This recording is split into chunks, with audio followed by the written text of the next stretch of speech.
దేవునికి స్తోత్రము కలుగునుగాక.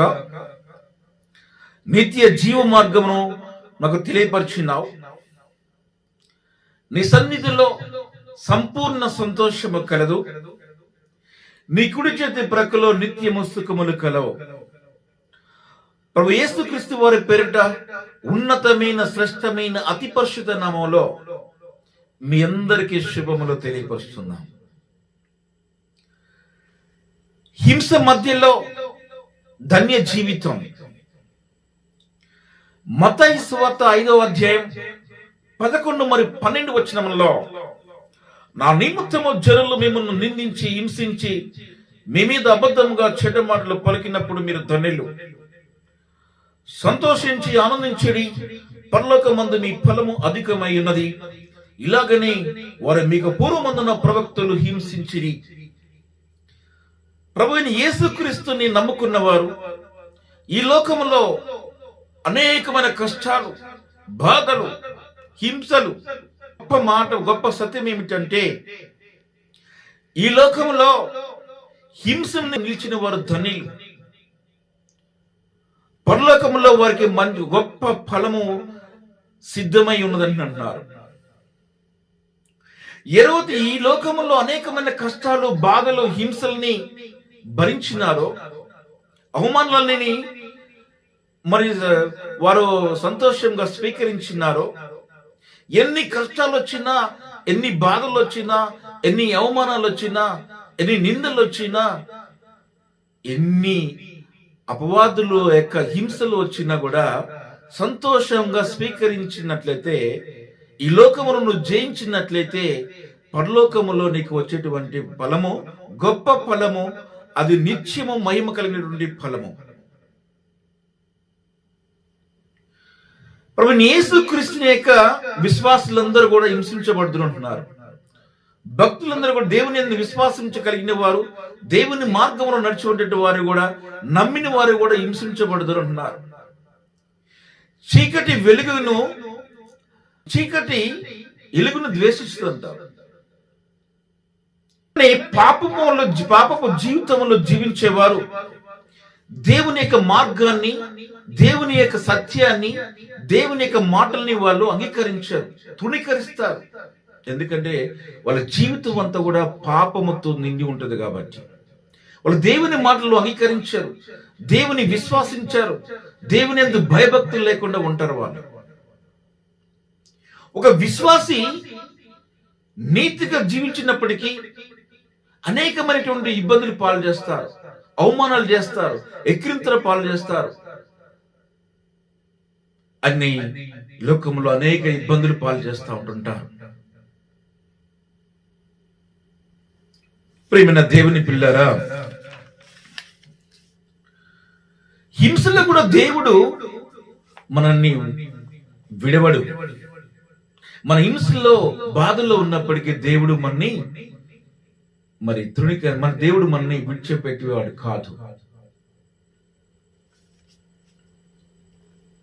షద్రకు, మెషకు, అబేద్నెగో అనే ముగ్గురు బబులోని రాజు అయినటువంటి నెబుకద్నెజరు, ఆ రాజు ఈ ముగ్గురిని తను చేసినటువంటి ఒక బంగారపు విగ్రహముని పూజించమన్నాడు, నమస్కరించమన్నాడు. కానీ ముగ్గురు ఆ యొక్క విగ్రహానికి మేము నమస్కరించము, పూజించము అని తిరస్కరించారు. ఆ రాజుకి చాలా కోపం వాళ్ళ మీద రగిలిపోతా ఉంది. కానీ ముగ్గురు అన్న మాట ఏంటంటే, మా దేవుడు యథార్థమైన దేవుడు, నిత్యం జీవగల దేవుడు మాత్రమే మేము పూజిస్తాం, గాని ఈ విగ్రహారాధన మేము చేయమని నెబుకద్నెజరు రాజుకి చెప్పినప్పుడు, ఆ నెబుకద్నెజరు చాలా వణికిపోయాడు. వాళ్ళ మీద అసహ్య పెంచుకున్నాడు, ద్వేషం పెంచుకున్నాడు. ఆ ముగ్గురిని తీసుకొని వెళ్ళి పెద్ద అగ్నిగుండంలో వేస్తున్నాడు. అగ్నిగుండంలో వేసినప్పటికీ దేవుడు వాళ్ళకి ఏ అపాయం లేకుండా, కనీసం వాళ్ళు శరీరం పైనటువంటి ఎంట్రికలు కూడా కాలలేదు. అద్భుతమైన రీతిలో వాళ్ళని రక్షించాడు, వాళ్ళ పక్షాన నిలబడ్డాడు దేవుడు. దానియేలుని కూడా సింహం గుహలో వేసినప్పుడు దేవుడు దానియేలు పక్షం నిలబడి అతన్ని రక్షించినాడు. ప్రియమైన దేవుని పిల్లరా, మన నిత్య జీవితంలో కూడా అనేకమైనటువంటి కష్టాలు వస్తాయి, బాధలు వస్తాయి, ఇబ్బందులు వస్తాయి, అవమానాలు వస్తాయి, ద్వేషించబడతాం, దూషించబడతాం, విమర్శల పాలవుతాం, ఎక్కిరింతల పాలు అవుతాం. అయినా నేను దేవుని నమ్మిన దేవుణ్ణి, నమ్మకమైనటువంటి దేవుని యందు విశ్వాసం కలిగి ఉండాలి. ఆ దేవుని యందు ప్రార్థన అన్న శక్తితో దేవునితో మాట్లాడుతుండాలి. ప్రతినిత్యము ఆయనతో ఉండాలి. అప్పుడు నేను దేవుడిను నీకున్న సమస్త బంధకాలను, ఇబ్బందులు, విరుకులన్నిటిని కూడా దేవుడు తీసేస్తాడు. ఒక బంగారాన్ని ఒక కొలువులో వేసినప్పుడు అది శుద్ధమగును. అలాగే విశ్వాసము కలిగినటువంటి వారు, దేవుని మీద నమ్మకం ఉన్నటువంటి వారు శ్రమల మధ్యలోనే వాళ్ళు బలమును చేకూరుస్తారు. ఈ శ్రమలు వచ్చినప్పుడే దేవునికి నీకు మధ్య సంబంధం ఒక ఏర్పడుతూ ఉంటుంది. ప్రియమైన దేవుని బిడ్డారా, ప్రవక్తలు మరియు అపోస్తులు వీరు కూడా ఎంతో అవమానాలు పొందినారు. అపోస్తులు కొట్టబడినారు, అనేకమైనటువంటి అవమానాలు పొందినారు.